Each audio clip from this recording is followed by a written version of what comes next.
Trade policy of India, जो trade policy of India को classified करेंगे दो कैटेगरी या ग्रुप में, तो एक होगा, ठीक है, प्री रिफॉर्म पीरियड, ठीक है, प्री रिफॉर्म पीरियड होगा, और दूसरा होगा post reform period, pre reform period,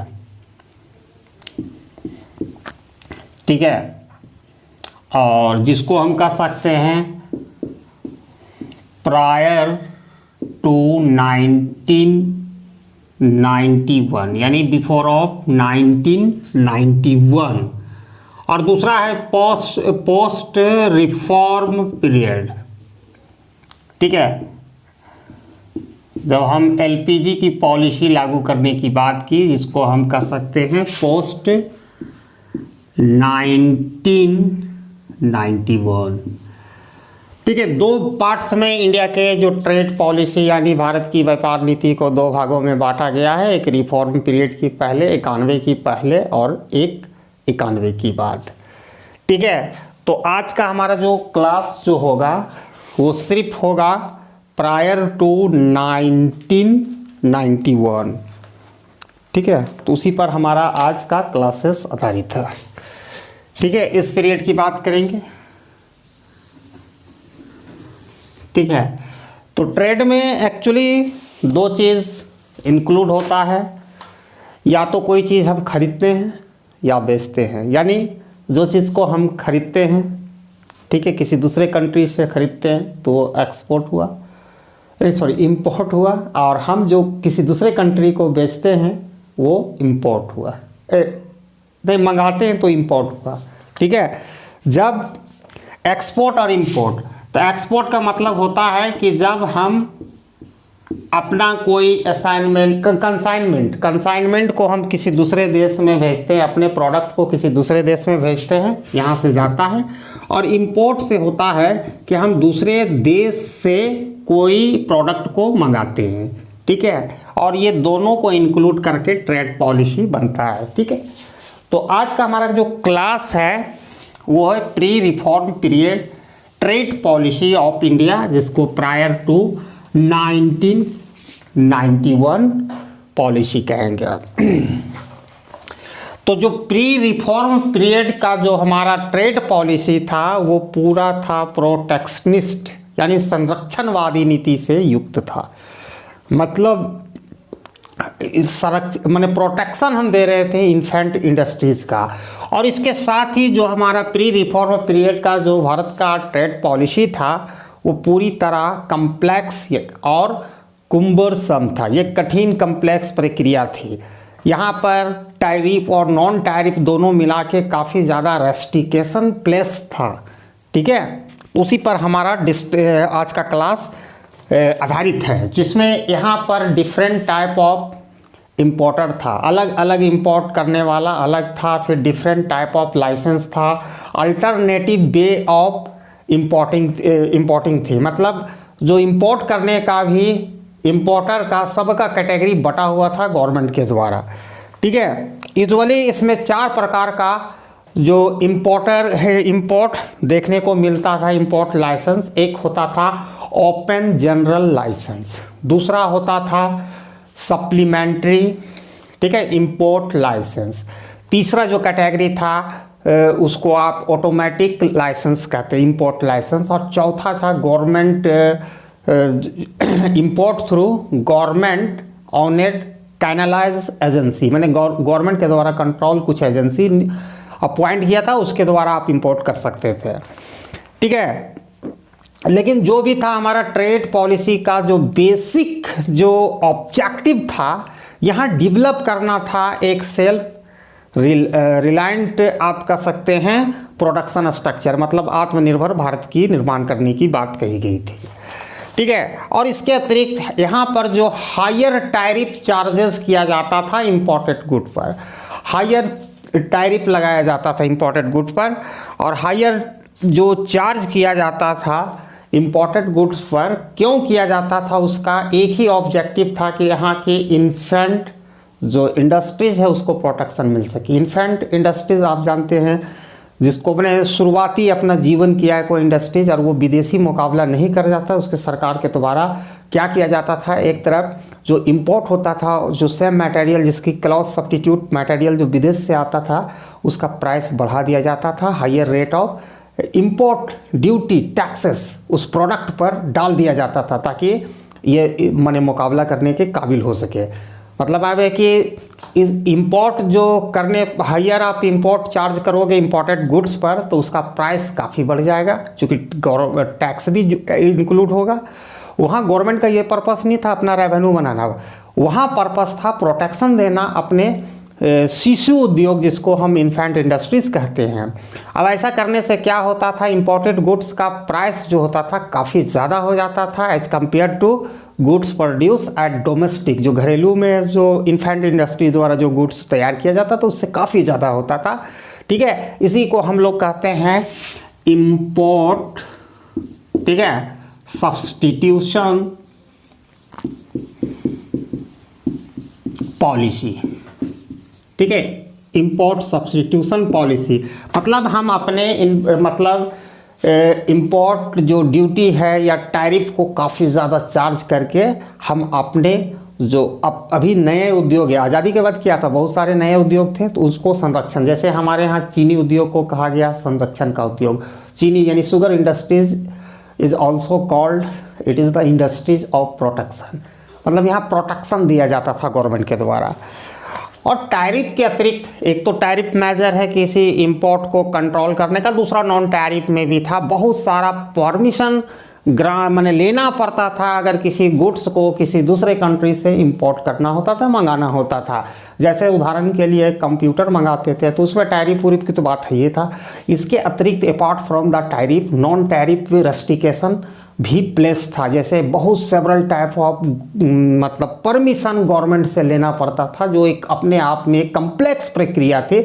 मतलब कुल मिला के डिस्करेज करना था कि आप इंपोर्ट नहीं कर पाओगे। ठीक है, अब और यहाँ पर जो इंपोर्ट जो होता था वो डिपेंड करता था गवर्नमेंट की, मतलब गवर्नमेंट पर डिपेंड करता था, वो असेसमेंट करता था इसका इंपॉर्टेंट जो नेशनल इकोनॉमिक्स के लिए है या नहीं, या मार्केट फोर्सेस के द्वारा कुछ भी डिटरमाइन नहीं होता था, यानी प्रॉफिटेबल है या नहीं उससे कोई लेना देना नहीं। गवर्नमेंट डिसाइड करती थी कि किस गुड्स का इंपोर्ट किया जाए और किस गुड्स का नहीं किया जाए, और वो नेशनल इकोनॉमी को मद्देनज़र रख के कार्य करती थी, जिसके कारण एक नया कंसेप्ट इसी में आया था। एक सेट तो देख लिया, इंपोर्ट एक्सपोर्ट पेसिनिज्म। ठीक है, अब ये कैसे इसका उत्पत्ति हुआ, जो डार्क साइड ऑफ जो इंपोर्ट सब्स्टिट्यूशन पॉलिसी के था वो क्या था, डिस्करेजमेंट हो गया। डिस्करेजमेंट हो गया कौन, एक्सपोर्ट जो हमारा था उसका डिस्करेजमेंट शुरू हो गया। अब इसका कारण क्या था कि इंपोर्ट सब्स्टिट्यूशन का मतलब ही होता है कि प्रॉफिट जो हम इन्वेस्ट कर रहे हैं इंपोर्ट सब्स्टिट्यूशन इंडस्ट्रीज़ में वो हायर था एज कंपेयर टू जो प्रॉफिट, ठीक है, profit from investing in production of export. मतलब इंपोर्ट में पैसा लगाना, इस इंडस्ट्री इंपोर्ट सब्स्टिट्यूशन जो इंडस्ट्रीज़ में पैसा लगाना ज़्यादा फायदेमंद था किसके तुलना में, as compare to export industries में। ठीक है, उससे ज़्यादा था कि जो, और हमारे यहाँ जो कॉस्ट ऑफ प्रोडक्शन था वो काफ़ी लो था। ठीक है, क्योंकि यहाँ पर चीप लेबर की अवेलेबिलिटी थी। और दूसरी तरफ जो एक्सपोर्ट इंडस्ट्रीज़ में हमारे जो फॉर्म थे वो सीवर कंपटीशन फेस कर रहे थे डेवलप नेशन से, जिसके कारण हमारा जो एक्सपोर्ट इंडस्ट्रीज था, जो इंगेज था, वो क्या हुआ, बैडली या एडवर्सली हार्मफुली मतलब इम्पैक्टेड हुआ। ठीक है, इस तरह की पॉलिसी से। कौन सा पॉलिसी, इंपोर्ट सब्स्टिट्यूशन पॉलिसी। अभी ये प्री रिफॉर्म पीरियड में जो हम कह रहे हैं तो ये भी बात माना जाता था कि जो एक्सपोर्ट अर्निंग होता है, ठीक है, एक्सपोर्ट अर्निंग जो डेवलपिंग कंट्री का होता है, डेवलपिंग कंट्री, जैसा कि आप उस समय जब हम बात कर रहे हैं 1991 या 1978 के पहले, जहाँ चाइना भी एलपीजी की पॉलिसी लाया था 1978 की पहले की बात है, तो तो उस समय जो हमारा था export earning of developing country, जिसने अपनी डेवलपमेंट की प्रोसेस को अभी शुरू ही किया था, ठीक है। तो उस समय क्या था यहाँ पर कि वो उसका जो एक्सपोर्ट का अर्निंग होता वो बहुत सारे बाधाओं का विषय था, बाधाएं विषय था। जो यूजुअली होता है क्या, देखिए दो तरह का नेशन होता है, एक डेवलप नेशन होता है जिसको इंडस्ट्रियलाइज नेशन कहते हैं, और दूसरा होता है डेवलपिंग नेशन जिसको हम लोग कहते हैं एग्रियन नेशन, या जिसका इकोनॉमी एग्रीकल्चर पर आधारित होता है, ठीक है, जहाँ प्राइमरी सेक्टर का बहुत ज़्यादा इम्पोर्टेंस होता है, कंट्रीब्यूशन होता है नेशनल इनकम में, ठीक है, और जिस इकोनॉमिक्स का सर्विस सेक्टर का ज़्यादा से ज़्यादा मतलब कंट्रीब्यूशन होता है नेशनल इकोनॉमी में, उसको हम डेवलप नेशन जैसे इंडस्ट्रियलाइज नेशन कहते हैं, ठीक है। तो आपको यहाँ पर ये मैं बताऊँगा, डेवलप नेशन जो यूजुअली क्या करता है, वो एक्सपोर्ट करता है मैन्युफैक्चर गुड्स। मतलब मैन्युफैक्चर गुड्स मतलब कौन सा गुड्स, जो पूरी तैयार है गुड्स, जैसे हो गया टेलीविज़न वगैरह कंप्लीट फाइनल जो मैंने गुड्स हुआ। और वो यूजुअली जो इंपोर्ट करता है वो primary goods, raw material. Primary goods मतलब हुआ एग्रीकल्चर कमोडिटी, और रॉ मटेरियल्स में हो गया बहुत सारे जो ये सब material as a immediate goods इस्तेमाल किया जाता है मैन्युफैक्चरिंग गुड्स को बनाने में, ठीक है। एक तरफ ये फिगर है। अब आते हैं हम डेवलपिंग कंट्री की बात करते हैं, तो डेवलपिंग कंट्री क्या करता है, वो एक्सपोर्ट करता है, ठीक है, प्राइमरी गुड्स और रॉ मटेरियल को, और एक्सपोर्ट करता है चूँकि वहाँ इंडस्ट्रीज नहीं होती है, और जो डेवलपिंग कंट्री का जो इकोनॉमिक्स होता है वो एग्रीकल्चर बेस्ड होता है, तो एग्रीकल्चर कमोडिटी, ठीक है, या प्राइमरी गुड्स को वो प्राइमरी सेक्टर का नेशनल इकोनॉमिक्स में इसका इकोनॉमी में काफ़ी बड़ा कंट्रीब्यूशन होता है, तो ये एक्सपोर्ट इसका करता है। और यहाँ इंडस्ट्रीज़ की कमी होने के कारण वो इंडस्ट्री द्वारा तैयार जो कंसाइनमेंट या प्रोडक्ट होता है उसी को मंगाता है, यानी क्या, मैन्युफैक्चरिंग गुड्स को, ये मैन्युफैक्चरिंग गुड्स को मंगाता है कौन, इंपोर्ट करता है, वो है डेवलपिंग कंट्री। अब इसके कारण जो टर्म ऑफ ट्रेड होता है, ठीक है, टर्म ऑफ ट्रेड ऑलवेज जाता है, टर्म ऑफ ट्रेड, ये क्या है मैं बता रहा हूँ, पहले इसको जान लो। ये टर्म ऑफ ट्रेड जो डेवलप नेशन के लिए होता है या इंडस्ट्रियलाइज कंट्री के फेवर में जाता है ओवर द टाइम, और डिसफेवर में जाता है या खराब हो जाता है डेवलपिंग कंट्री का कि term of trade over the time. अब होता है क्या कि प्राइमरी जो प्रोडक्ट होता है उसका जो प्राइस है ओवर द टाइम बढ़ता नहीं है, और मैन्युफैक्चरिंग गुड्स का बढ़ता है, क्योंकि इनकम इलास्टिसिटी ऑफ डिमांड जो होता है वो दोनों का डिफरेंट होता है। अब टर्म ऑफ ट्रेड क्या है मैं वो बताता हूँ। टर्म ऑफ ट्रेड क्या है कि आप जो सेल किए, ठीक है, बाय, ठीक है, यही टर्म ऑफ ट्रेड है। यानी आप यहाँ कह सकते हैं जो चीज़ को सेल कर रहे हैं, एक्सपोर्ट बाय इंपोर्ट, ठीक है, तो इसका वैल्यू आप किस पर डिपेंड करता है, जिसका प्राइस होता है। अब यहाँ ऑब्वियसली हम सेल कर रहे हैं प्राइमरी प्रोडक्ट जिसकी प्राइस कम होती है, रॉ मटेरियल है, और हम ये डेवलपिंग कंट्री के निगाह से देखना, और बाय कर रहे हैं मैन्युफैक्चरिंग, तो हमारा तो ख़राब होगा भाई, फॉरेन रिजर्व जो फॉरेन एक्सचेंज जो रिजर्व है हमारा तो ख़राब होगा। और अगर उसकी बात करें तो मैन्युफैक्चरिंग गुड्स का करता है डेवलप नेशन, ठीक है, और बाय क्या करता है, प्राइमरी गुड्स, इसका प्राइस कम, हमेशा इसका वैल्यू ग्रेटर देन 1 होगा और उसका लेस देन 1 होगा, जिसके कारण टर्म ऑफ ट्रेड आप समझ में आ गया। टर्म ऑफ ट्रेड को सिंपली डिसाइड किया जाता है, it is a price of what a country sell, it is a ratio of price of what a country sell to price of what a country buy. Got it, term of trade.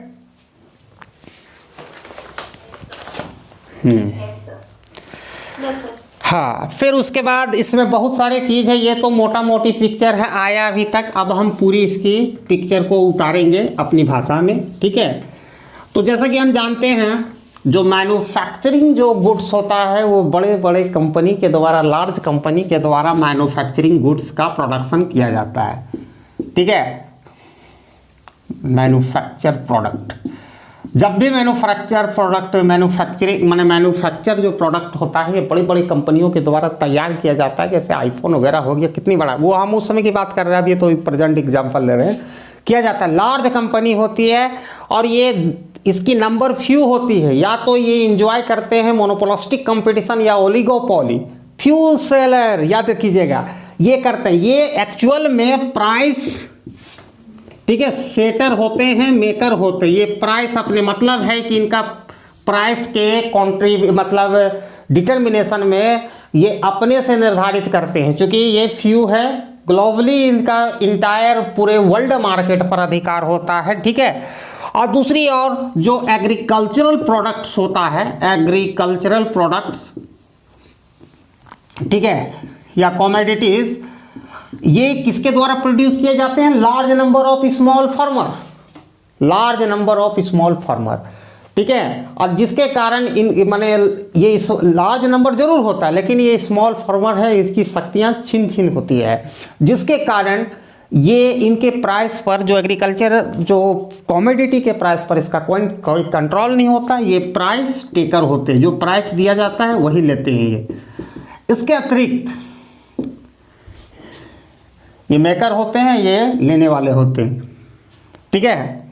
अब इसके अतिरिक्त जो हमारा जो buyer होता है develop nation का, किस चीज़ का? एग्रीकल्चर प्रोडक्ट का, वो भी फ्यू होता है, ठीक है। ऐसा बात नहीं कि सब मतलब बहुत सारे बायर होते हैं। जब फ्यू होता है बायर, तो कोई कभी कभी किसी कंट्री में एक ही बायर होती है एज ए गवर्नमेंट, और वो कंप्लीट मोनोप्सोनी, यानी एक ऐसा मार्केट स्ट्रक्चर है जिसमें सिंगल एक बायर है, ठीक है, और बहुत सारे सेलर है। उल्टा स्थिति, just opposite situation of monopoly call हम लोग कहते हैं। वो भी प्राइस को अपने अनुसार डिटरमाइन करता है, जिसके कारण हर केस में आप देखोगे कि जो प्राइमरी गुड्स या एग्रीकल्चरल गुड्स का जो टर्म ऑफ ट्रेड खराब होता जाता है समय के दौरान, ठीक है। इसके अतिरिक्त कुछ रिफॉर्म ही पीरियड में MNC का इमरजेंस हुआ, ठीक है, जिसको हम लोग कहते हैं मल्टीनेशनल कंपनीज, ठीक है। अब ये क्या है, देखो, ये मल्टीनेशनल कंपनीज क्या है कि ये ऑपरेशन अपने कंट्री से ना कर मैंने एक कंट्री जो होस्ट कंट्री से लेके मतलब ये फैलाता है अपना प्रोडक्शन का ऑपरेशन। जैसे एक होम कंट्री हुआ जहाँ से इसका ओरिजिन हुआ, और होस्ट जहाँ जहाँ ये फैला, मतलब इसका ऑपरेशन एक से ज़्यादा कंट्री में होता है। मल्टीनेशनल कंपनी का मतलब ही होता है कि जो कंट्री, जैसे हमारा SBI एक मल्टीनेशनल कंपनी बैंक है, वो कंपनी भी कह सकते हो, उसका ऑपरेशन हमारे ही देश में नहीं होता है, हमारे देश में तो हो ही रहा है, इसके apart from our country other country में भी उसके ब्रांचेस देखने को मिल जाएगा। तो मल्टीनेशनल कंपनी का जो ऑपरेशन होता है, प्रोडक्शन एक्टिविटीज़ होता है, वो एक से ज़्यादा कंट्री में होता है, फैल जाता है। जैसे आईफोन ही बना रहा है, तो आईफोन लेने के लिए हम लोग अमेरिका जाते हैं, भारत में ही बनता है, ठीक है, मल्टीनेशनल कंपनी के थ्रू। और ये क्या करता है, इसका कंप्लीट राइट होता है वहाँ सप्लाई ऑफ प्राइमरी प्रोडक्ट हो गया, जो रॉ मटेरियल हो गया, उसका इन्हीं लोग करता है। अब इसका एग्जांपल से क्लियर मैं कर दूंगा, जैसा कि मैंने पहले भी बताया हूँ आपको कि जितना भी क्रूड ऑयल का जो प्रोडक्शन किया जाता है वो वेस्ट एशियन कंट्री द्वारा किया जाता है। जितना भी क्रूड ऑयल, जितना भी क्या, ईरान, इराक, अरब, कुवैत वगैरह, ये सब जितना है, लेकिन इसके मार्केट पर जो सप्लाई होता है, ये कंट्रोल किसका होता है? वो एंग्लो अमेरिकन कंट्री, यानी USA और अमेरिका, यूके और USA का कंप्लीट होता है। इसीलिए US ऑयल या UK ऑयल, जिसको ब्रेंट भी कहते हैं, ये सब पूरा कंट्रोल करता है मार्केट को। और आप देखोगे कि फॉरेक्स में भी कहीं भी इन लोग का जिक्र नहीं है। सऊदी अरबिया, ईरान में एकदम पानी की तरह मिलता है, लेकिन वो प्राइमरी प्रोडक्ट में होता है, उसको रिफाइन करने के लिए जहाँ जाना पड़ता है उन लोग खरीद लेता है, और वो पूरे वर्ल्ड को सप्लाई करता है। पहली बात। दूसरी नंबर बात है कि तुम फॉरेक्स मार्केट में भी किसी भी ब्रोकर के या कहीं भी देखोगे तो ये आपको UK ऑयल मिलेगा, US ऑयल मिलेगा, लेकिन कहीं नहीं मिलेगा। यानी पूरे मार्केट में इन दोनों का अधिकार होता है क्रूड ऑयल, ठीक है, समझ रहे हो? ठीक है। अब जैसे ओवर द टाइम अगर इम्प्रूवमेंट किया जाता है एग्रीकल्चर जो प्रोडक्टिविटी में टेक्नोलॉजी के इम्प्रूवमेंट होने से, तो इसका लाभ सबसे पहले कोई क्या करता है, जो प्रोग्रेसिव जो फार्मर होते हैं, बड़े फार्मर होते हैं, सबसे पहले उसको अडॉप्ट किया जाता है।